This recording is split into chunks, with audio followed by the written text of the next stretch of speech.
Hey there YouTube, I'm Ikitsu, this is the Ikitsu Times, welcome to my channel, welcome to a little bit of Age of Wonders 4. So, yeah, I wanted to do a guide series for this game that was pretty similar to my Age of Wonders Planetfall series, and yeah, we're going to go through each of the different cultures, and we're going to, instead of doing every single combination, just focus on sort of combinations that I think are fun or viable. We're going to try and make sure that there's a bit of a lore justification for the way that things are with each of them, although realistically, like, the way that lore works, you could come up with a justification for pretty much any combination you could possibly think of, and it would be an interesting story, or, you know, it comes down to how well you write it, sort of thing. The most important thing, though, is I want to make sure that each of these is using the culture's strengths and weaknesses to their best ability, and it makes it more interesting when they're in combat by sort of focusing on synergies. So that's going to be the main focus of this sort of guide series. In any event, though, let's start by looking at our dark culture that we got here.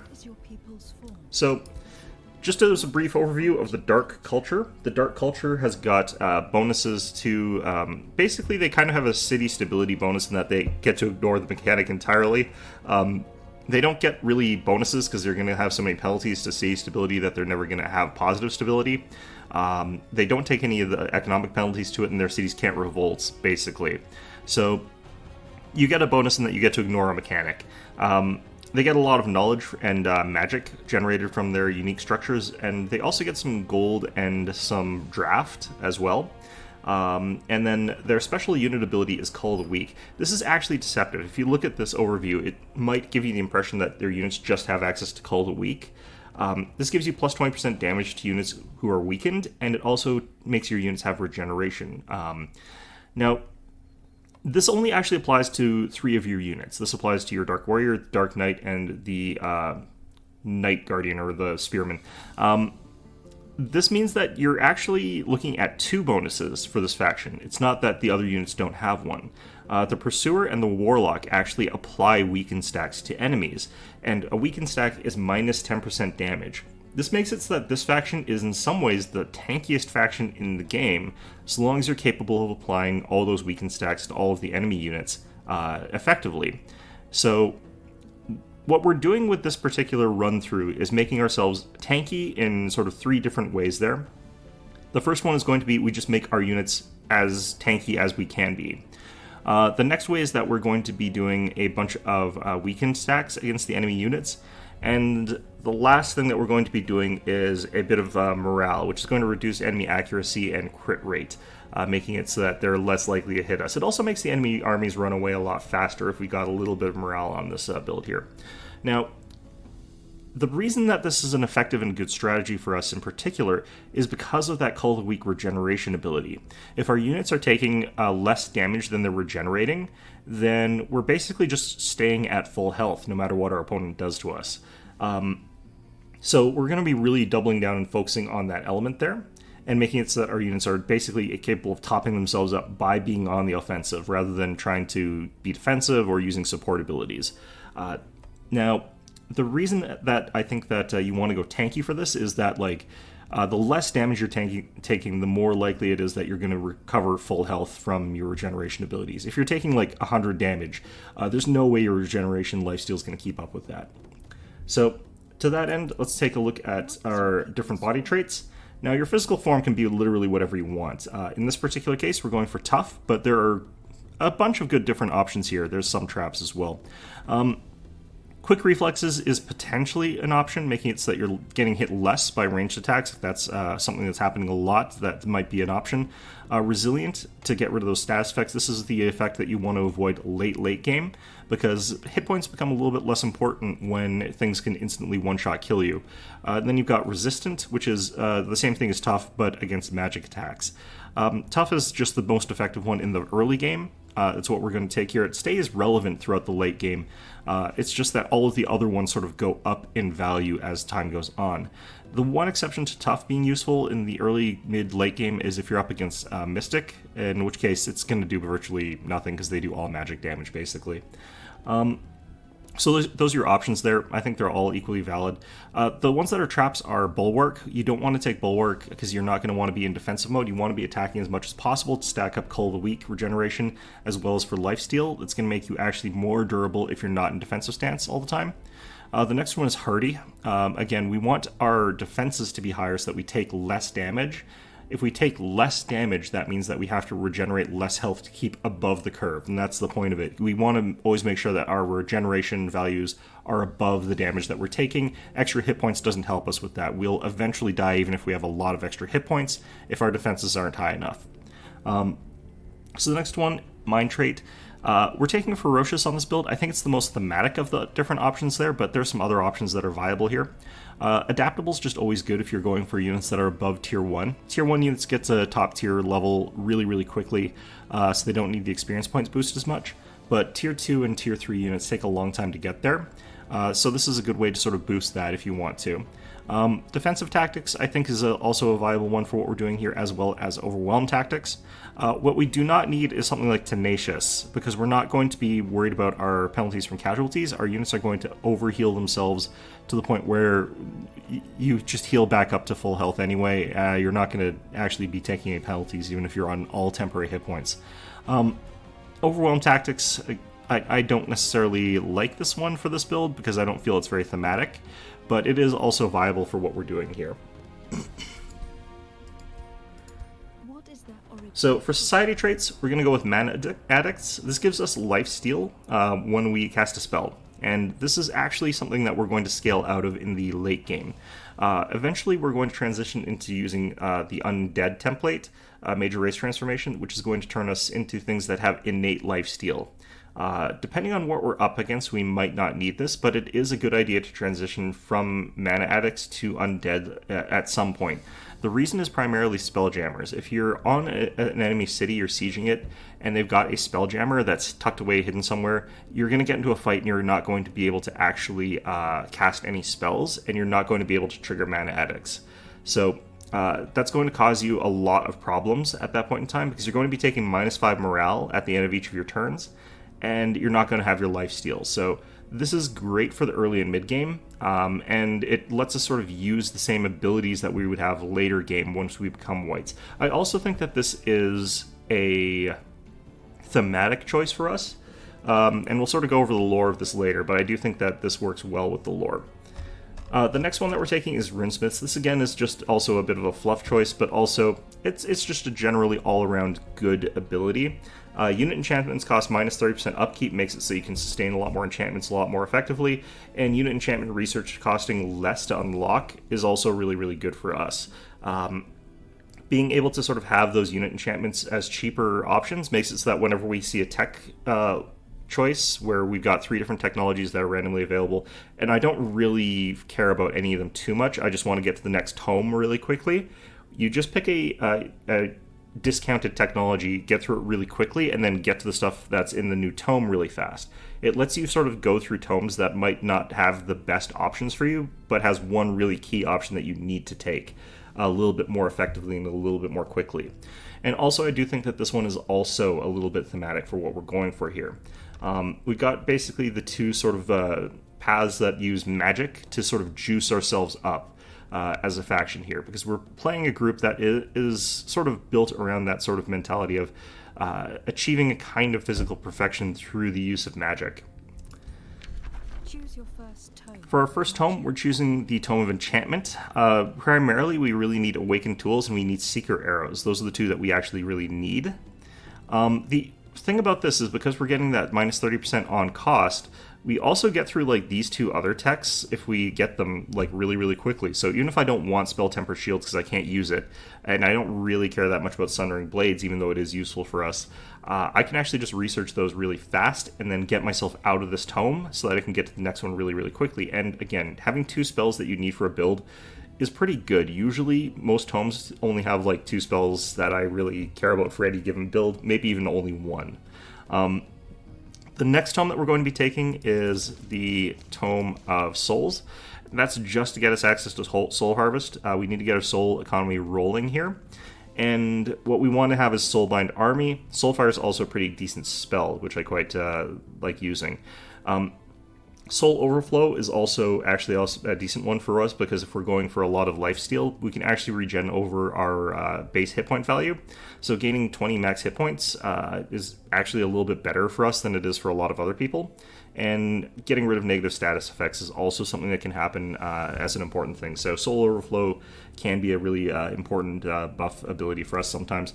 Soulbind Army, though, is really what's important. It gives us access to way more souls when we get into fights there, so we can just sort of go through a bunch of chaff armies that an enemy camp is spawning at us, and then we can sort of soulbind those and then get a lot of extra souls out of it. The reason, though, that we start off with Tome of Enchantment is that Awakened Tools early really helps kickstart your economy, especially because we don't care about the city stability penalty. It just lets us get things rolling really, really fast. In this case, we're going with a champion. The gold income is like a much bigger problem for this build, and I think it's thematic enough. I think there's definitely ways that the story could have gone where the Wizard King would have been better, but we picked champion here. Reveal yourself. And for our weapon, we're picking the lance. The reason that we're picking the lance is that we want a shock weapon, we want to be mobile, we want to be hard-hitting, and the lance fits all those criteria. It also lets us sort of fulfill a role that we were going to want in the later game where we'd be using Dark Knights. So that's our tier 3 unit back there. It takes a long time before we tech up to them. But having access to the lance early gives us the ability to use that role, even if we don't have that unit yet. Making it so that we can sort of have a late game composition without having the late game units yet. I think that this also pretty good looking design here. So yeah, basically sort of the lore that I've got for this, and I haven't really bothered like trying to rewrite this or anything like that, even though I wonder if you could somehow, is that you've got this sort of faction of people who are led by someone who sort of rose up through the ranks of a harsh militaristic society, bettering themselves in the field of battle every day until they eventually rose to the top of their kind.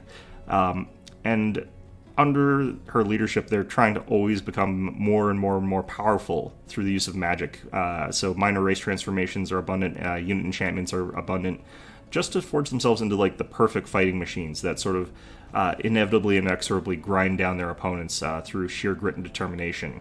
And that's what the build is going to be about. It's outlasting our opponents. It's never taking any damage because you just heal up all back. It's making it so that if they hit you, you hit them back harder. It's that kind of mentality that these guys have got in combat there. So I've actually got a file here. We're going to go back to it, and we're going to go show you guys sort of what these guys are like in the late game. But I wanted to go a little bit into the build order for these guys. What you would be building in the early game is just Pursuers. You want to get a total of 5 new ones. You start off with 1, so you want to have 6. 2 of those in each stack is going to be what you need. You're going to then switch to building the Spearmen. The reason that you build the Archers first all in one big block is because you can't build your Tier 2 or Tier 3 units yet. Once you gain access to your Tier 2 Spearmen, you can start building them. You start off with 1, you want to build 5 more. That way you just want to have 3 stacks of 6 that are kind of identical. You get a new hero, hopefully. Ideally, you have 2 new heroes. If you can, give them shock weapons as well, like lances or great weapons. And then lastly, you're going to get 3 Dark Knights. And that's going to be your composition. Each stack is going to have 2 shock units represented by, 2 shock units represented by hero and Dark Knight. 2 spears per stack, and then 2 archers per stack. And that's going to be your combination. Late game. During the early game, it's going to be a little bit rough. You're just going to have to rely on the fact that your archers are pretty decent. You're going to have to cluster them together near your hero and your limited melee units. Once you start getting your spears, you're fine. It becomes much, much more manageable when you've got your spears defending everything. And then once you go get the Dark Knights, that's when you can really go on the offensive and easily start wiping enemy stacks, just going after them aggressively there. So anyway, let's get into a game to show you guys what this is all about. Alright, so this is sort of the end goal, and I'll show you guys some of the specifics about the build here, but yeah, let's take a look quickly at this. So this is our knight near the end of the game. We can obviously get some more buffs that we'd be adding onto this, but this is a really, really tough and powerful unit at this point in time. That's really, really scary to fight against. So if we take a look at its abilities here, It's got that heavy charge strike. Like I said, it's for breaking up the enemy formation, stopping them from defending. Dark Surge is another ability that these guys have, but the important thing is the stuff that we've added onto these guys.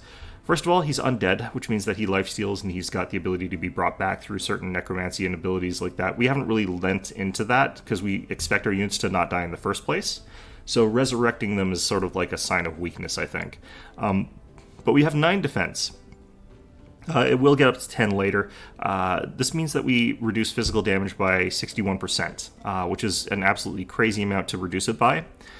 These guys, if you fully weaken the enemy, you're only taking 15. You're taking 20% of the damage from the enemy that's been fully weakened, which means you're taking basically nothing. You're getting scratched over and over again.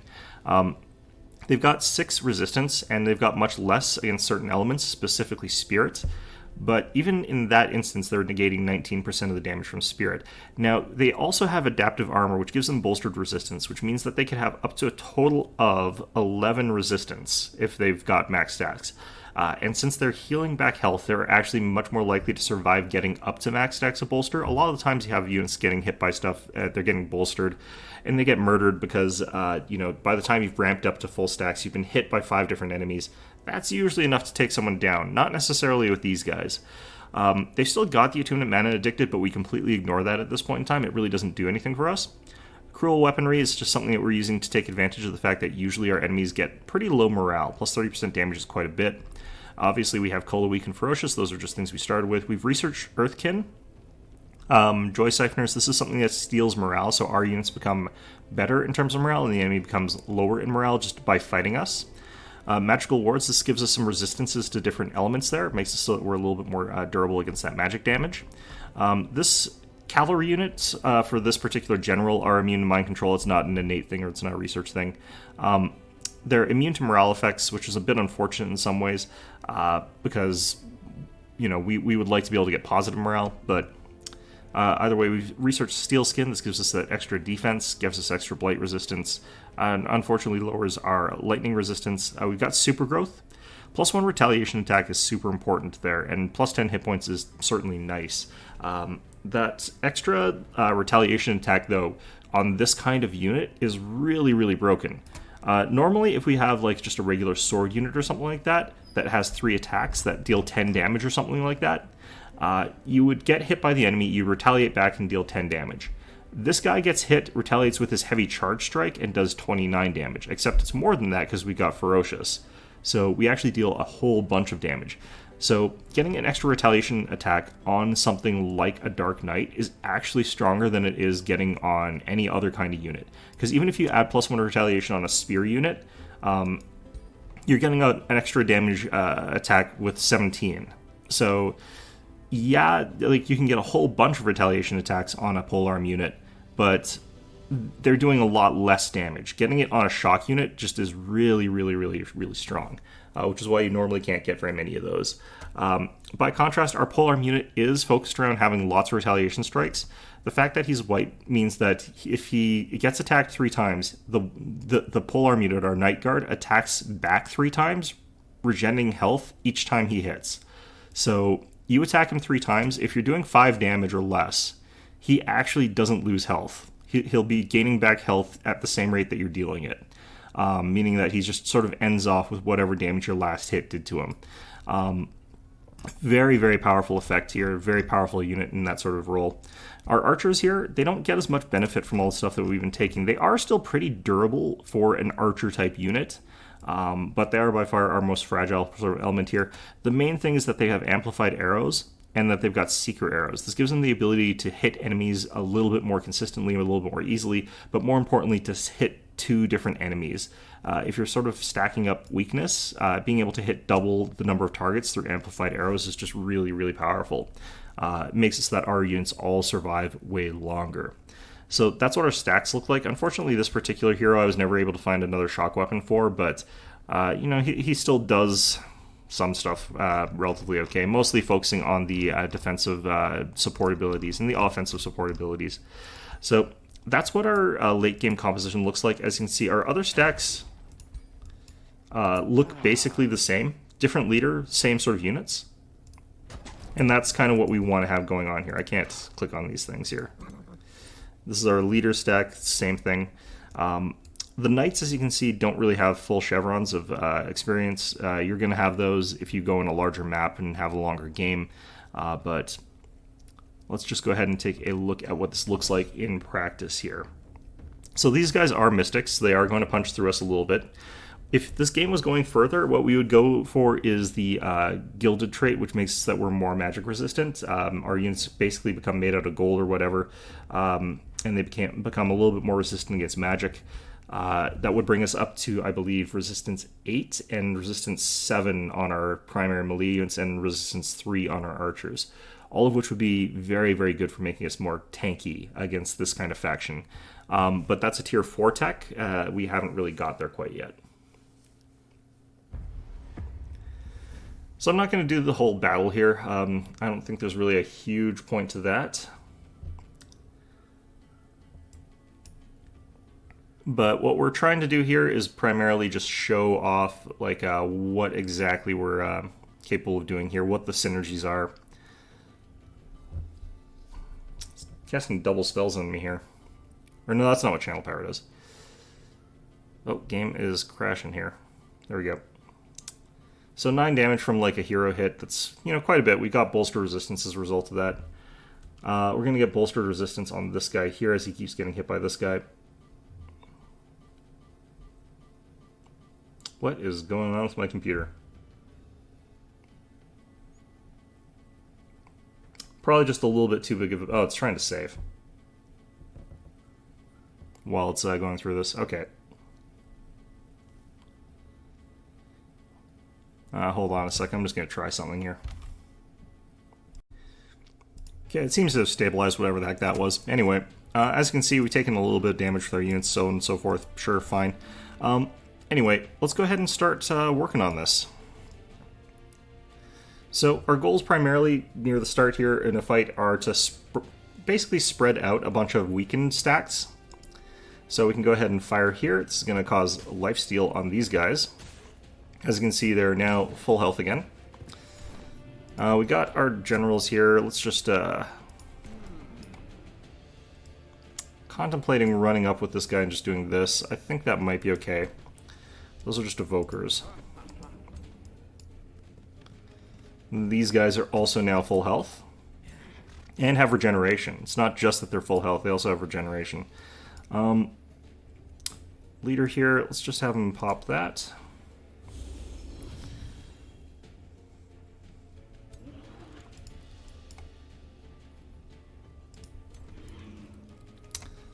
Wouldn't mind going in for a heavy charge here, but I don't want to present my flank to all that stuff, so we're going to go like this.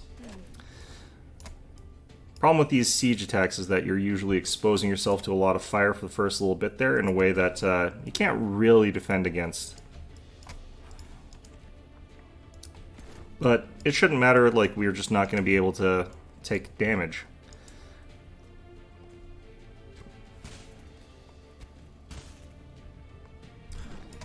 I do like getting rid of the siege weaponry pretty early on. I find it kind of awkward to take a whole bunch of extra damage from like ballistas and stuff like that. So just if you can get rid of them, I usually do. Odds are not great here, but yeah. Might be able to get rid of it with this. Nope, looks like we're a bit short.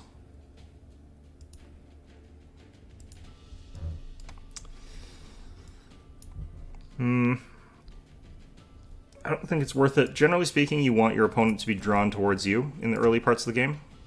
That's sort of my opinion. Even if it's not dead, it has got weakened stacks on it, so I don't have to worry too much about it. Just going to play a defensive formation around our archers, who can hit from here, so...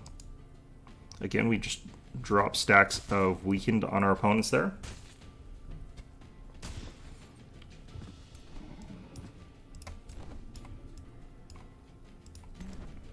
We could charge this one without really any consequence. But, okay, well, apparently we can one-shot it.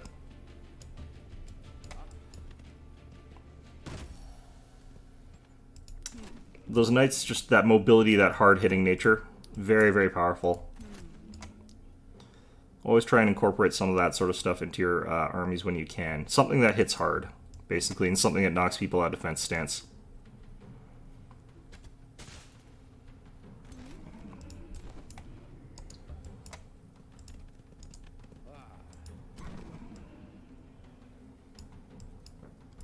Okay, so what we could potentially do is go up like quite close here and then use spur to action. Get a second attack with this fellow.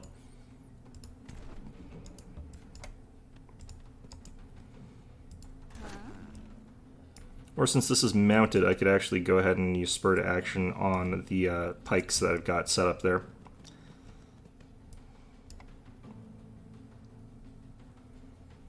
I do want to apply weaken to this so I can get that.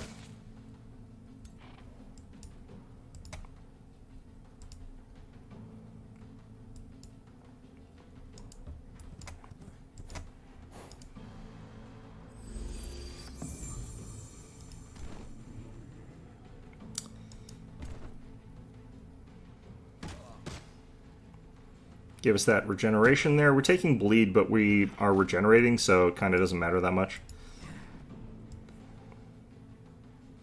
Now we could just charge in aggressively, but like I said, I think we're technically better off letting them sort of panic a little bit, come to us to a certain extent there.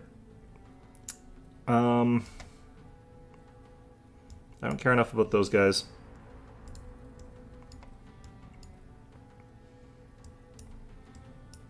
So I think we just let things be for this time being.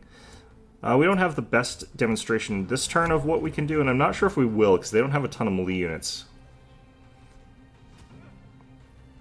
We just sort of roll over a lot of range units because they can't really get away from our knights, although I think that is a good demonstration of like part of what we're about here. Taking a big hit from those spellcasters, but I mean, even though that's their biggest spell, they're only doing like 9 damage. Hopefully they run forward with their units in melee, though. That'll give me a great example of like how deadly this can be. Really, they've gone for a lot of healing, actually. It's kind of funny. Ooh, that's a crit. Lucky guy.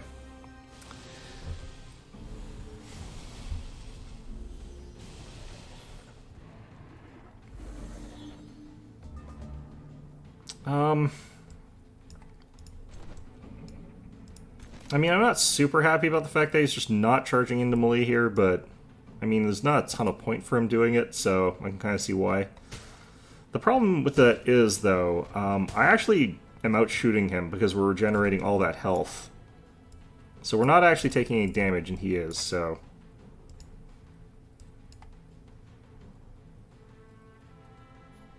I think we just do that.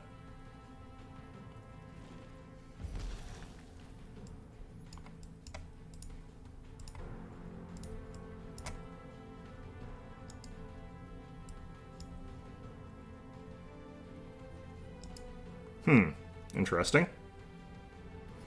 Well, I can take the hit. We'll regenerate the health damage anyway, so it's fine.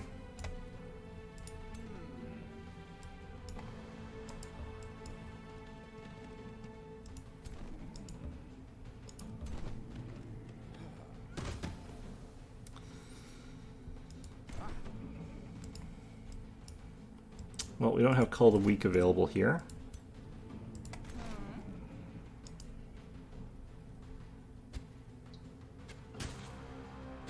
Now we do. All we needed was that one hit to get access to Call the Weak, too.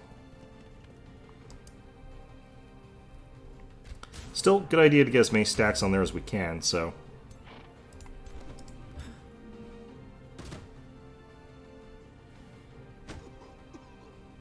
I don't know why something's saying Cavalry Slayer all the way over there. It's a little bit of a bug, I guess, but...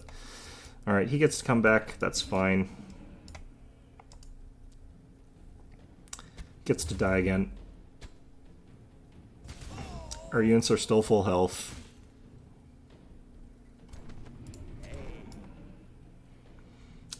Okay, I think we just have to try and force this into a situation where I'm in melee here, so... Ideally, we defend and like they come into us, but yeah, we have regeneration. They did 0 damage somehow, which is impressive on melee attack. Usually, like you get a scuffed attack and it does a little bit of damage, but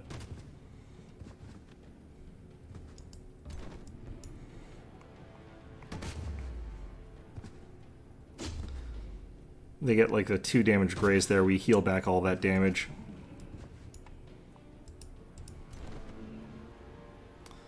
Alright, I could just try and lock these guys up in melee here, I think, but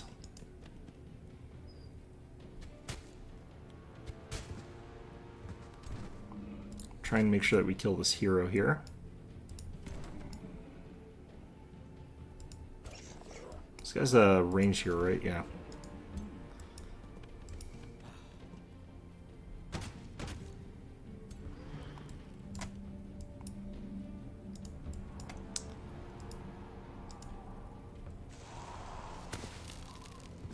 The fact that that chains is actually something I've noticed. I'm not sure it's intentional, honestly, but I actually need to make a build that's sort of based around that. The fact that you can chain the frozen effect, because it is a stun. It is a hard stun. Like, people who are frozen can't attack. I think there's some potential for, like, a full build idea there.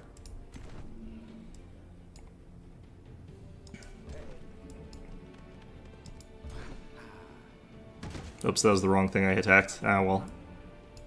Actually, we can get around here like this. Our opponent, you can already see, like, a lot of their units have got reduced morale at this point in time.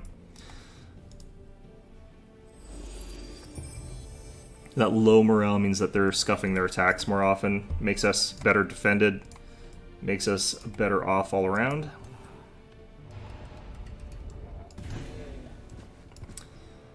By the way, if I had damage there, that would actually heal back up to 30 hit points. Just using that one ability there. If you hit 3 targets... Well, actually, I think you could hit like 6 targets and get 6 back. Oops. Alright, let's... I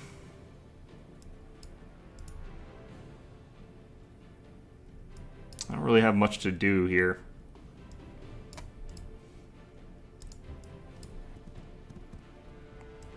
Pretty much already cleaned up, mostly.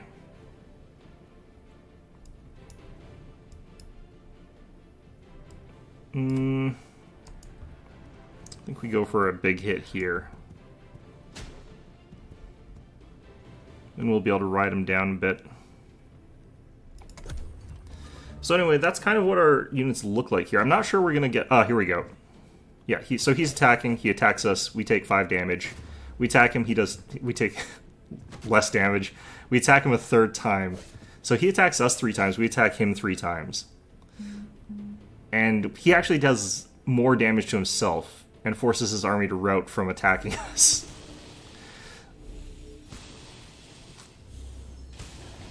Take a decent chunk of damage from those guys because they're removing our bolstered resistance with their ability, but honestly, we're doing pretty much fine here. He kills himself here by attacking us. That's amazing. He does come back as a slip away, but even with that, like, yeah, we just grind these guys into dust so easily.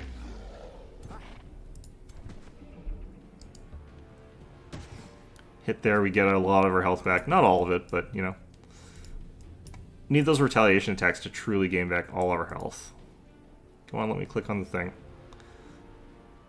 But anyway, yeah, that's how this army works. It is very, very effective.